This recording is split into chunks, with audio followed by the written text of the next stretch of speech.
আমরা যেন টি-20 বিশ্বকাপ খেলতে পারি, কারণ আমাদের ক্রিকেটাররা এটা কষ্ট করে অ্যাচিভ করেছে। কিন্তু আমাদের যে নিরাপত্তা ঝুঁকি ভারতে খেলার ক্ষেত্রে, সেই নিরাপত্তা ঝুঁকি পরিস্থিতির কোনো পরিবর্তন ঘটে নাই। আজকের অনুষ্ঠানটি অন্যরকম বা বিশেষ হয়েছে যার জন্য তার নাম বা তাকে এখানে স্ক্রিনে দেখা যাচ্ছে, সুতরাং আপনারা সবাই তাকে চেনেন, তার জন্য আর অন্য কোনো বিষয় দেওয়ার দরকার নাই। সাকিব আল হাসানকে স্বাগত জানাচ্ছি জার্মানি বনশন থেকে। সাকিব, আপনাকে স্বাগত জানাই। সাকিব এই মুহূর্তে আছেন মার্কিন যুক্তরাষ্ট্রের উইসকনসিন অঙ্গরাজ্যের মেডিসনে। আমাদের সঙ্গে আছেন ঢাকা বিশ্ববিদ্যালয়ের আইন বিভাগের অধ্যাপক professor doctor Asif Nazrul. Doctor Asif Nazrul, আপনাকেও আমাদের অনুষ্ঠানে স্বাগত জানাই। আপনার যে এই সময়টা, যে সময়টার মধ্যে আপনি আসলে ক্রিকেট খেলতে পারছেন না, এই সময়টা আপনি কিভাবে কোপ আপ করছেন, যে মানে দলের ভেতরে বাইরে আপনার যে অবস্থান সে সবকিছু মিলিয়ে? সিচুয়েশন তো অবশ্যই আমার জন্য খুবই ডিফিকাল্ট, টাফ। এটা তো মনের পেছনে সবসময় মনে হতেই থাকে যে না, আমি খেলতে পারছি না কিংবা খেলতে পারবো না। হ্যাঁ, যদিও এখন কোনো খেলাই হচ্ছে না, আনসার্টেনটিতে আছে কখন খেলা শুরু হবে কিংবা কখন হবে না। বাট যখনই হবে তারপরেও তো আমি জানি না যে আমি আসলে, আমার টাইম তো আছে আরো প্রায় 6 মাস, 5.5 মাস, 6 মাসের মতো। আমার তো অতদিন বাকি আছে। সো যদি নেক্সট 1 মাস পরে খেলা শুরু হয়ে যায়, সো আমি আরো 4 মাস, 5 মাস, 6 মাস পরে খেলবো। তো ওই জায়গাটা তো অবশ্যই খারাপ লাগে এবং খারাপ লাগার মতোই বিষয়। বাট আমার কাছে মনে হয় এটাও একটা এক্সপিরিয়েন্স, শেখার অনেক কিছু আছে। আসলে অনেক সময় বা অনেক কিছুই আমরা অবহেলা ছলে দেখি কিংবা নেওয়ার চেষ্টা করি, যেটা আসলে নেওয়া উচিত না। আমার কাছে মনে হয় এই বড় শিক্ষাটা আমি খুব ভালোভাবে পেয়েছি। আপনার সাথে যখন আমার লাস্ট কথা হয়েছিল 2016 সালে, তখনও আপনি তার কিছুদিন আগে আপনার কিছুটা ব্যানের মধ্যে দিয়ে আপনি যাচ্ছিলেন, সেটি একটি অন্য কারণে, এবং তখন আপনি বলেছিলেন যে খেলা না থাকলে আপনার পক্ষে এইটা মেনে নেওয়া অনেক কঠিন, খেলাটা আপনি এতই এনজয় করেন আসলে। স্বাভাবিক, একটা জন্য মাঠে আসলে থাকাটাই সব থেকে বড় ইম্পর্টেন্ট। মানে মাঠে না যাওয়াটাই হচ্ছে সব থেকে কষ্টের বিষয়।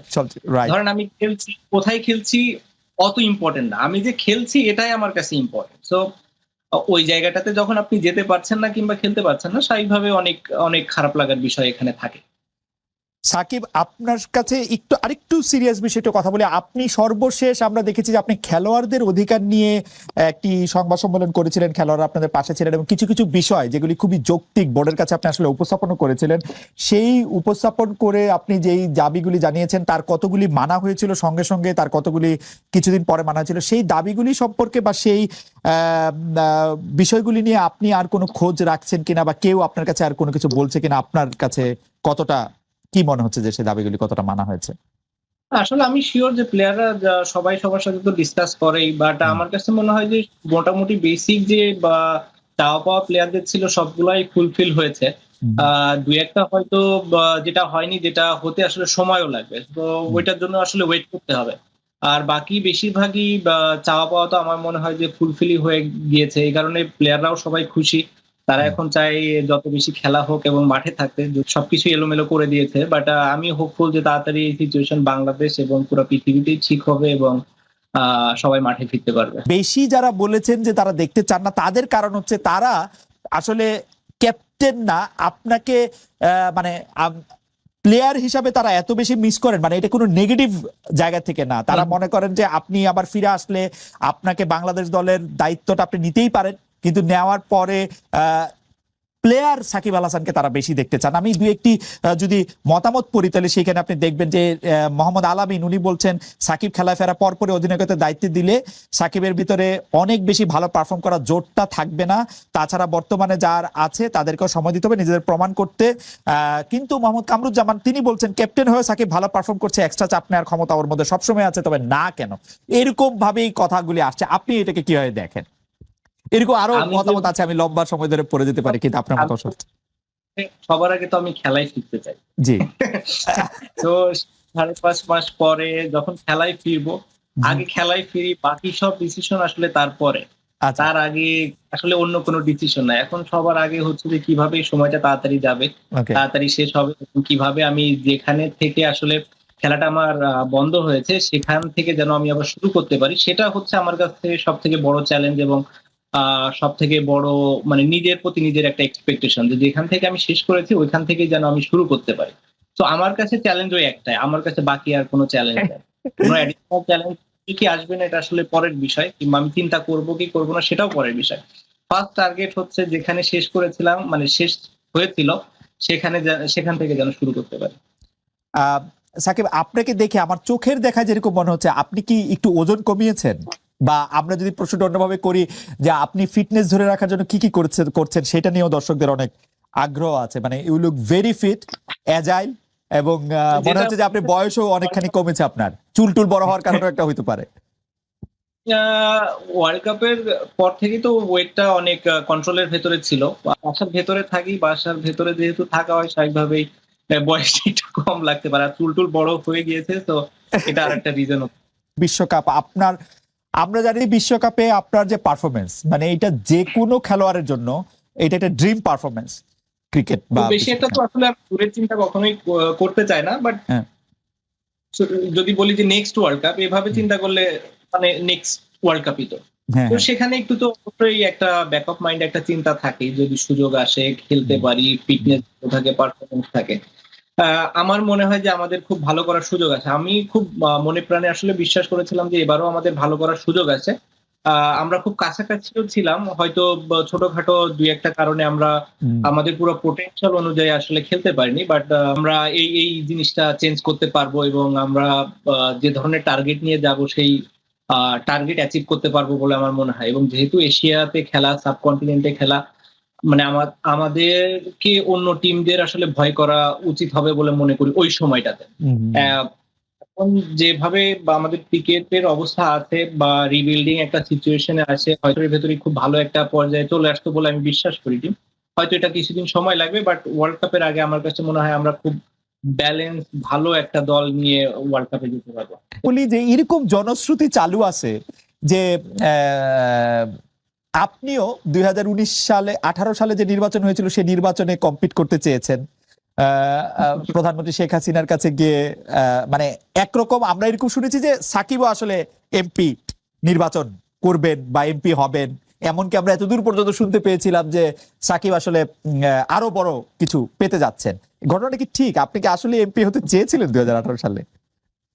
আসলে কিছু জিনিস আসলে এটা খুব গোপনীয় সিচুয়েশনে থাকাই ভালো, খুব গোপনীয়তার সাথে থাকা ভালো।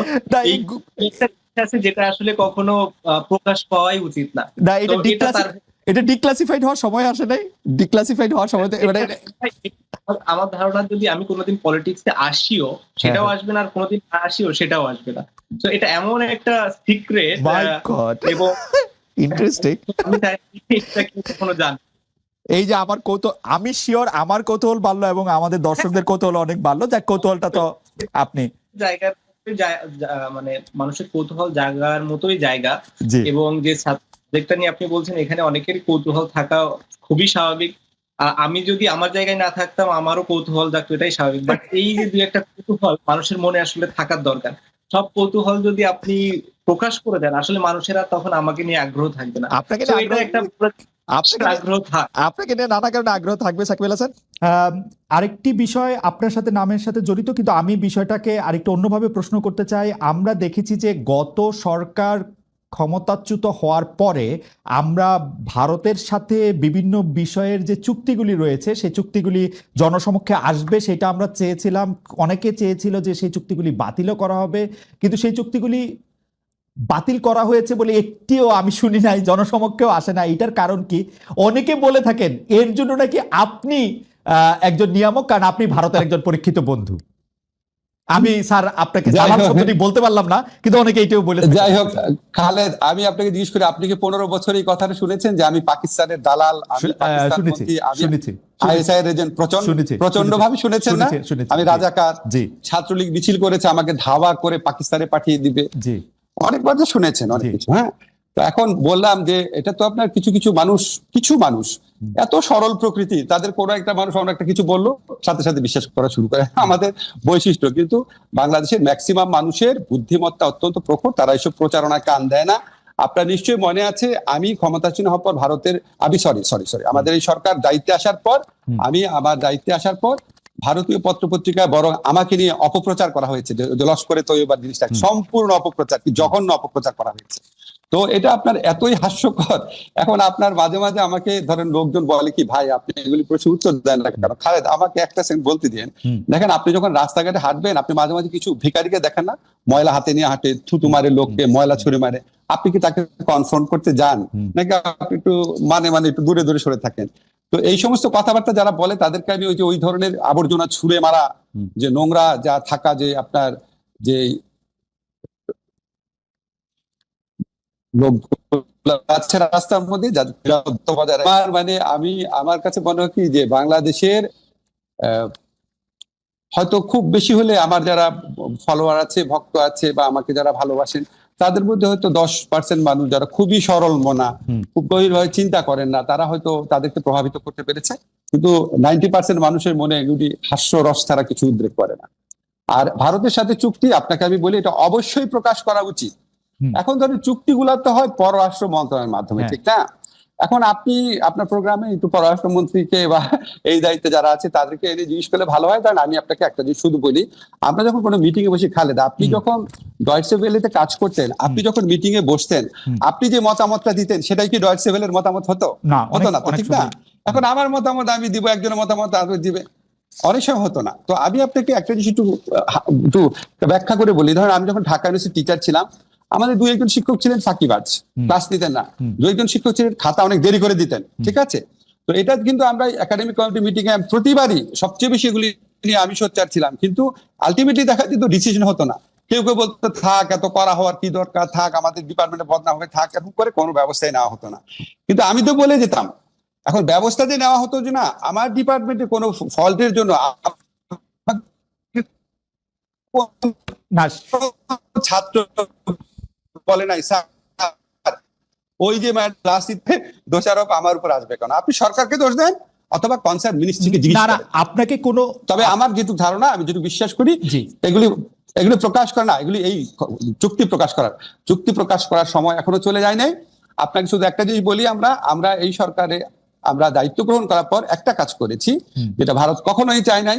সেটা হচ্ছে আমাদের ইউএনইসি যে কনভেনশন আছে, ওয়াটার কনভেনশন, যেটা আমাদের আন্তর্জাতিক নদীর প্রবাহে আমাদের স্বার্থ রক্ষার ক্ষেত্রে বিরাট ভূমিকা রাখবে, সেটা আমরা র্যাটিফাই করেছি, এক্সিড করেছি, অনুসমর্থন করেছি। এটা আমরা খুব শীঘ্রই আপনি ঘটা করে জানবেন। এই সমস্ত আপনার দেশের স্বার্থ রক্ষা করার জন্য আন্তর্জাতিক চুক্তি আমরা করে যাচ্ছি। আর চুক্তি, আরেকটা কথা শুধু বলি, চুক্তি প্রকাশের সময় এখনো শেষ হয়ে যায় না। অবশ্যই আমি একটু দর্শকদের মনে করা দিতে চাই, যখন আসলে বাংলাদেশে একটা অদ্ভুত অবস্থা ছিল, কেউই আসলে ঠিক মতো কথা বলতে সাহস করতো না, তখন কিন্তু প্রফেসর আসিফ নজরুল, আমি আসলে গত 15 বছরের কথা বলতেছি, প্রফেসর আসিফ নজরুল একদম তার দৃঢ় মানে বুলন্দ আওয়াজে তিনি এগুলি নিয়ে কথা বলেছেন। সেই জন্য আমাদের আশা প্রফেসর আসিফ নজরুলের কাছে অনেক বেশি যে ভারত একচেটিয়াভাবে আপনাকে ট্রান্সশিপমেন্ট বাতিল করে দিচ্ছে, আপনাকে বলছে যে এখানে স্থলবন্দর আমি ব্যবহার করতে দিব না। আমাদের হাতে কি কোনো কার্ড নাই যেটা আমি পাল্টা করতে পারি? আমি পররাষ্ট্র উপদেষ্টার কাছে কাছাকাছি প্রশ্ন করেছিলাম প্রেস সচিবের কাছেও, তারা বলেছেন তারা নাকি কোনো রিটালিয়েশনে বিশ্বাস করে না। প্রেস সচিব, এটা রিটালিয়েশনের কি হইল? মানে ঘটনা হচ্ছে ভারত একচেটিয়া ভাবে এগুলি, স্যার আমি আপনার এতদিন ধরে চিনি বলে আমার কাছে মনে হয় যে আপনি এগুলি কেমনে সহ্য করেন, বা আপনি কেন এগুলি কিছু বলেন না, বা আসলেই কি আমাদের হাতে কিছু নাই? Very good question. এখন ধরেন আমি আপনাকে বলি, খালেদ আপনি আমাকে 2টা প্রশ্ন করছেন, আমাকে একটু টাইম দিবেন বলা যে আপনি এটা কিভাবে সহ্য করেন এবং আপনি কেন বলেন না। আচ্ছা, আমার ল ডিপার্টমেন্টে যেই শিক্ষক ক্লাস নিত না, বা আমার ল ডিপার্টমেন্টে যেই শিক্ষকের 1-2 শিক্ষকের কারণে রেজাল্ট পাবলিশ করতে 2-3 মাস দেরি হয়ে যেত, আমার ডিপার্টমেন্টে যেই শিক্ষক ছাত্রদেরকে 0 নাম্বার এবং মাইনাস নাম্বার দিত, আপনার কি মনে হয় আমি এটা সহ্য করতাম? আমি তো প্রত্যেক একাডেমিক কমিটির মিটিং এ বলতাম। তা আপনার কেন মনে হয় না একই রকম সিচুয়েশন এখানেও আছে? কেন মনে হয় না? এটা আমাদের তো প্রফেসর ইউনুস আছেন, প্রফেসর ইউনুস কেমন এটা না করবেন? মানে আমি আপনার সাথে আমার যে পরিচয়